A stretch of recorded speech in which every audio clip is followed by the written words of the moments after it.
Hey, Impact family, my name is Janae, and welcome to day 6 of 21 Days of Prayer. And today I want to focus us on this idea of God's will versus good intentions. And so the key scripture today is found in 1 Samuel 15. And this is where God tells Saul to destroy the Amalekites for opposing Israel when they came to Egypt. Now, God tells Saul to completely wipe out the Amalekites, including their livestock.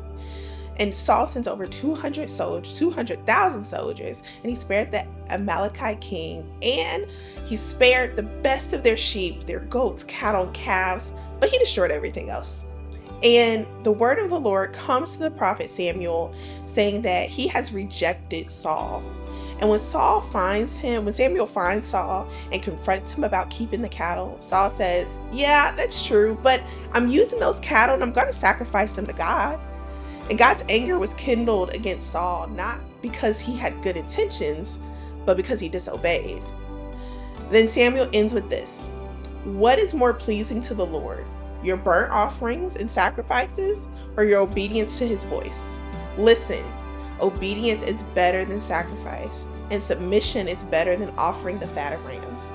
And I think what he's saying is that it's not enough to do something that looks or seems good. We need to be doing what God says. And so many of us are choosing our next steps based on logic and what other people are doing or saying. And God says our obedience and listening to his voice is what he's looking for. So often we find ourselves committing to things and people that seem right, but it's not what God has instructed us to do. Now, we cannot afford to allow a good thing to cause us to miss out on a God thing. And I get it. There are so many amazing opportunities out there that are pure and even pleasing to God, but not every opportunity is meant for us to take. So today, I encourage you to take inventory of your life and place every relationship, every responsibility, and every concern at the altar before God.